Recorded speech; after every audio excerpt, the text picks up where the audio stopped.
एक बार जब मेवाड़ के राणा मोकल सिंह अपनी राजधानी चित्तौड़ से बाहर बागौर में पड़ाव डाले हुए थे, तो उनके विश्वास पात्र चाचा और मैरा ने रात के समय अचानक आक्रमण कर उनकी हत्या कर दी।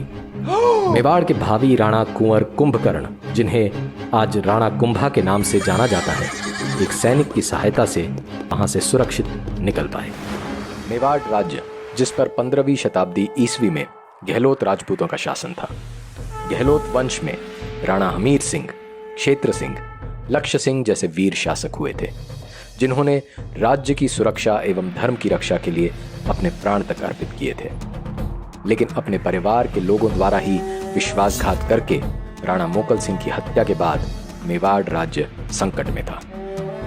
राणा मोकल सिंह की हत्या का समाचार जब उनके मामा और मारवाड़ के राव रणमल के पास पहुंचा, तो वो दुख एवं क्रोध से भर गए। क्या मेवाड़ के राणा मोकल सिंह किसी विपत्ति में हैं? हुक्म, समाचार इससे भी कहीं अधिक बुरा है।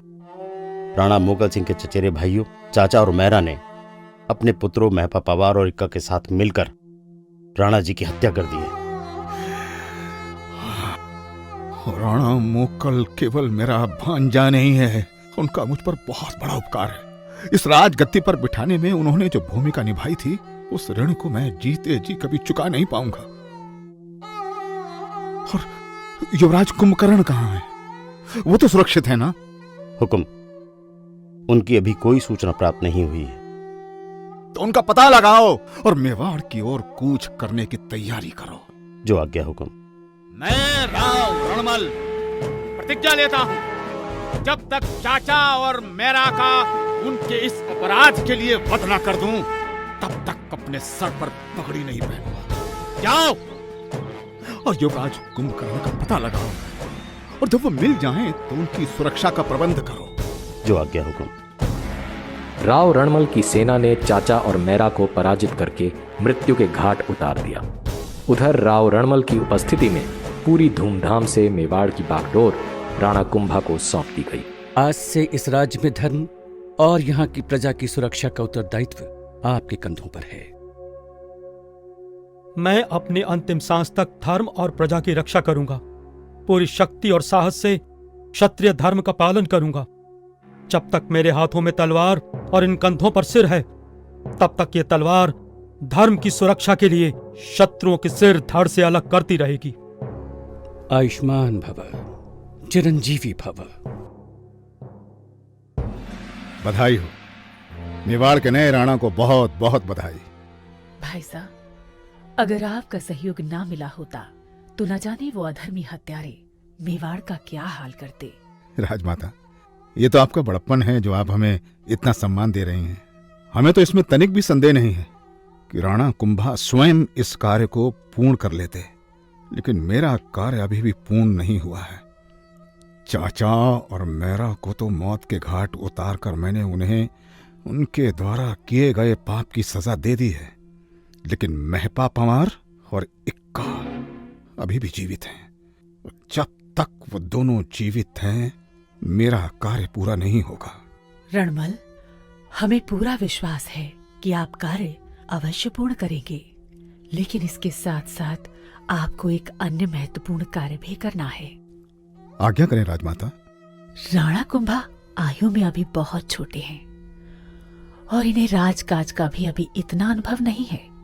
इसलिए हम चाहते हैं कि जब तक राणा कुंभा शासन के लिए पूरी तरह से तैयार नहीं हो जाते, आप इनके संरक्षक बनकर यही मेवाड़ में रहें और इन्हें राजकाज संबंधित अपना अनुभव दें।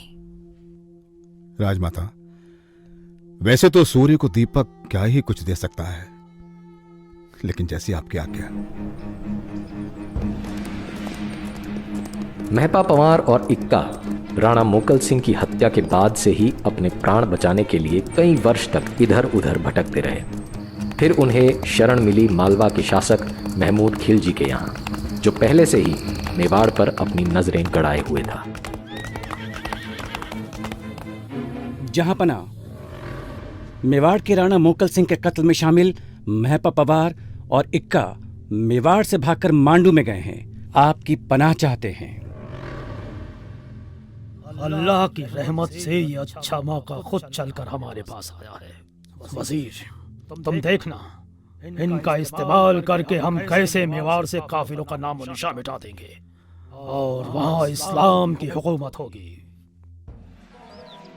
राणा साहब, मांडू से गुप्तचर आया है एक महत्वपूर्ण समाचार लेकर। उसने बताया है कि महपां और इक्का को महमूद खिलजी ने मांडू में शरण दे रखी है, इसलिए हमें अति शीघ्र मांडू की ओर कूच करना चाहिए। नहीं राव साहब, हम महमूद खिलजी को शांति बनाए रखने और उसके राज्य को बनाए रखने का एक अवसर देंगे। आप हमारी ओर से महमूद को एक पत्र लिखवाइए, जिसमें लिखवाइए कि महपा और इक्का को हमारे हवाले कर दिया जाए, और अगर ऐसा नहीं किया जाता है तो इसके परिणाम भुगतने के लिए तैयार रहें। कि महपा और इक्का को हमारे हवाले कर दिया जाए, और अगर ऐसा नहीं किया जाता है तो इसके परिणाम भुगतने के लिए तैयार रहें। उस काफिर की इतनी जुर्रत कि वो हमें परिणाम भुगतने की धमकी देता है। वजीर, उस काफिर को हमारा जवाब लिखो। अगर मेवाड़ ने किसी भी तरह से हम पर हमला करने की कोशिश की तो अल्लाह की कसम, हम इस दुनिया के नक्शे से मेवाड़ का नाम और निशान मिटा देंगे। ये मलेच्छ ऐसे नहीं मानेंगे। सेनापति, मांडू पर आक्रमण करने के लिए सेना को तैयार किया जाए।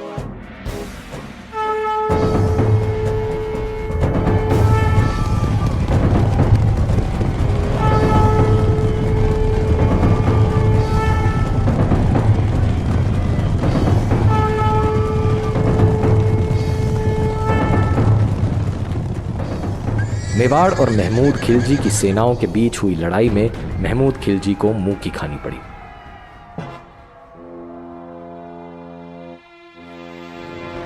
राणा कुंभा की सेना किले की घेराबंदी कर रही है। हमारा तो किले से निकल पाना नामुमकिन है। आप दोनों भेष बदल कर यहां से निकल जाइए। हालांकि महपा और इक्का भागने में सफल रहे, लेकिन महमूद खिलजी को बंदी बना लिया गया और मेवाड़ लाया गया।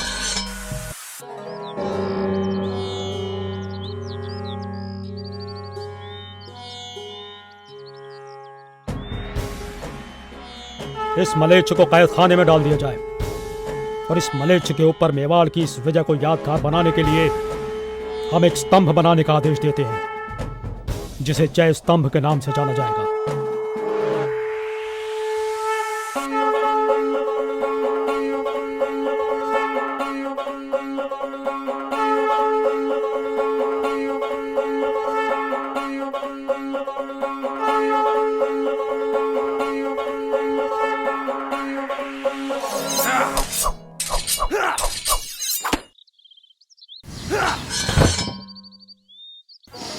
तुम्हारा इतना साहस कि तुम मेवाड़ के होने वाले राजा के साथ इतनी अभद्रता करो। कुंवर साहब, सर्वप्रथम हम यहाँ के राजा नहीं हैं। यहाँ के राजा एकलिंग जी महाराज हैं और हम केवल उनके सेवक हैं। दूसरा, एक अच्छा योद्धा वही होता है जो हर समय चौकन्ना रहे और अपने गुरु का सम्मान करे। तुम नीचे गिरे क्योंकि तुम चौकन्ने नहीं थे, तुम्हारा ध्यान कहीं और था।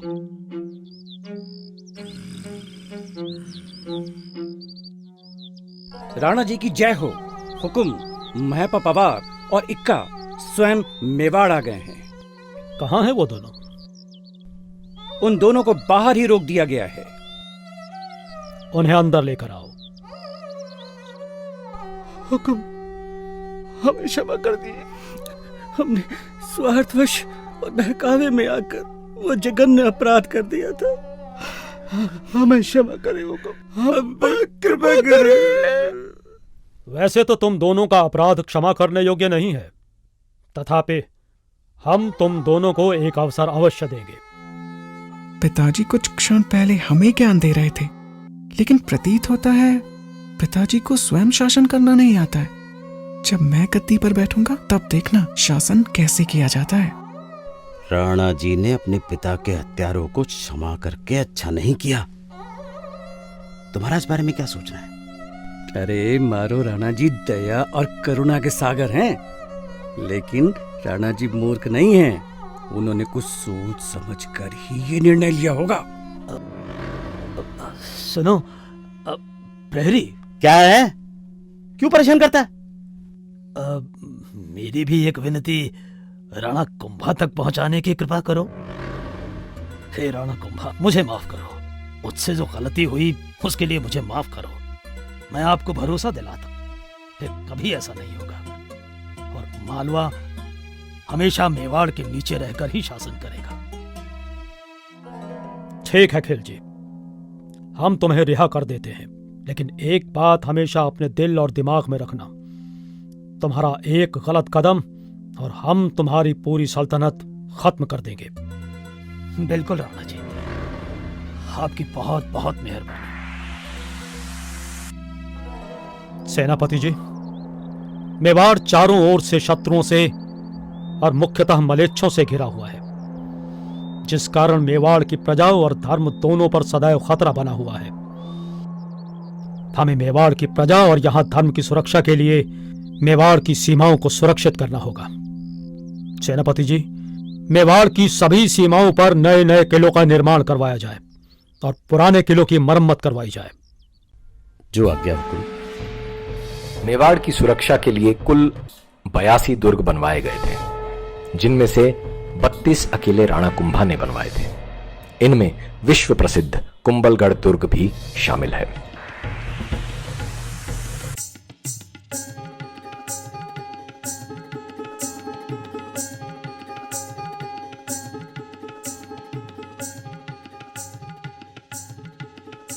जापना शरबत। सब जाओ यहां से, वजीर को हमारे पास भेजो। हम रातों को सो नहीं पा रहे हैं। वजीर, जब तक उस काफिर राणा कुंभा से हम अपनी बेइज्जती का बदला नहीं ले लेते, हम चैन से नहीं सो पाएंगे। जहांपना, एक तरकीब है। राणा कुंभा अपनी सेना के साथ हाड़ावती पर आक्रमण करने के लिए अभी मेवाड़ से बाहर गया हुआ है। यह अच्छा मौका है मेवाड़ पर आक्रमण करके अपने अपमान का बदला लेने का। अगर ऐसा है तो हम उस काफिर के पूरे मुल्क को नेस्त नाबूद कर देंगे। तुम जाओ, जाकर हमले की तैयारी कर। ये बात है 1442 ईस्वी की, जब महमूद खिलजी अपनी विशाल सेना को लेकर मेवाड़ की ओर बढ़ रहा था। तब रास्ते में कुंभलमेर के पास उसका सामना राजपूत सरदार दीप सिंह से हुआ। दोनों के बीच 7 दिन तक भयंकर युद्ध हुआ। यहाँ महमूद खिलजी बाना देवी के मंदिर और देवी की मूर्ति को तोड़ता है। इसके बाद महमूद चित्तौड़ पर आक्रमण करने के लिए आगे बढ़ता है। राणा कुंभा अपने राज्य की सुरक्षा के लिए शीघ्र लौटते हैं और अंत में महमूद खिलजी वापस मांडू भाग जाता है। 1442 से 46 ईस्वी के बीच महमूद खिलजी ने कई बार मेवाड़ पर आक्रमण किए, लेकिन हर बार उसे राणा कुंभा के हाथों हार का सामना करना पड़ा। आपने मेवाड़ की धरती को शत्रुओं से सुरक्षित कर यहाँ धर्म की स्थापना करके प्रजा में एक नई उमंग भर दी है राणा साहब। आज मेवाड़ पूरी तरह सुरक्षित है और प्रगति के पथ पर आगे बढ़ रहा है। राणा साहब की जय हो। राणा साहब, नागौर से कुछ व्यक्तियों का समूह आया है। उनका कहना है कि नागौर के शासक शम्स खान के संरक्षण में मलेच्छों ने ब्राह्मणों सहित सभी लोगों का जीना दूभर कर दिया है। मलेच्छ वहां पर जबरन गायों का अपहरण करके गौ हत्या कर रहे हैं। वहां की संपूर्ण प्रजा आपकी सहायता चाहती है। हम उनकी लड़ाई क्यों लड़े? वो अपनी लड़ाई स्वयं लड़े। हमें क्यों बीच में लाना चाहते हैं? क्योंकि एक क्षत्रिय के जीवन का उद्देश्य है धर्म की स्थापना करना, प्रजा की रक्षा करना, मुख्यतः ब्राह्मणों और गायों की रक्षा करना। तो आप ब्राह्मणों और गायों की हत्या करने वालों को क्या दंड देंगे?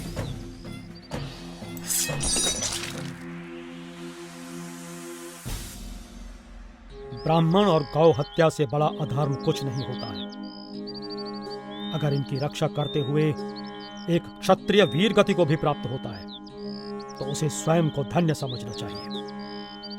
संसार के किसी भी कोने में अगर अधर्म हो रहा है तो एक क्षत्रिय को बिना अपने प्राणों की चिंता किए धर्म की रक्षा के लिए अधर्मियों को उचित दंड देना चाहिए।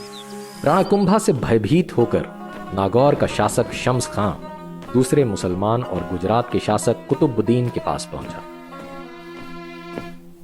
आइए शम्स खान, आप पहले कुछ देर आराम कर लें। मांडू से मालवा के हुक्मरान महमूद खिलजी भी इस बारे में हमसे बात करने के लिए आए हुए हैं। रात में खाने के वक्त साथ बैठकर इस मुद्दे पर बात करते हैं। हम अकेले उस काफिर राणा कुंभा का सामना नहीं कर सकते। हमें मिलकर उस काफिर के खिलाफ जंग लड़नी पड़ेगी। क्या हुआ? जंग का नाम सुनकर आप खौफजदा क्यों हो गए? जंग?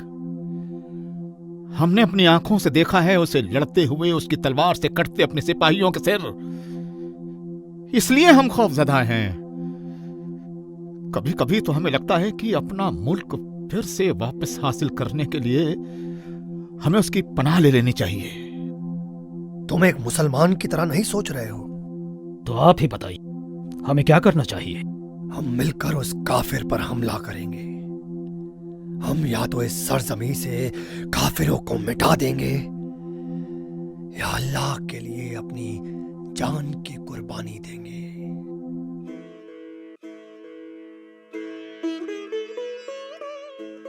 राणा साहब, युद्ध के मैदान में आपकी वीरता के व्याख्यान प्रायः सुनने में आते हैं। सुना है युद्ध के मैदान से शत्रु आपको देखते ही ऐसे भागते हैं जैसे चीते को देखकर मृगों का झुंड। और यहाँ महल में जब आप वीणा बजाते हैं तो मैं ऐसे खो जाती हूँ जैसे आपने कोई सम्मोहन अस्त्र चला दिया हो। आप जितने बड़े योद्धा हैं उतने ही बड़े संगीतज्ञ और विद्वान भी हैं। रानी साहब, ये तो आपके हृदय में हमारे लिए आपका प्रेम है जो आपके मुख से निकले इन शब्दों के माध्यम से प्रकट हो रहा है। और ये सब तो एकलिंग महाराज जी की कृपा है। राणा साहब, गुप्तचर सूचना लाया है कि मालवा, नागौर और गुजरात के मलेच्छों की सम्मिलित सेना मेवाड़ पर आक्रमण करने के लिए आगे बढ़ रही है। सेनापति, आप युद्ध की तैयारी करो। उन मलेच्छों के कटे हुए सिर के खून से पूरी भूमि लाल हो जाएगी।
कुंभा ने मलेच्छों की सम्मिलित सेना को हराकर चित्तौड़ किले में विजय स्तंभ बनाने का आदेश दिया। यह स्तंभ प्रतीक है मलेच्छों पर क्षत्रियों की विजय का।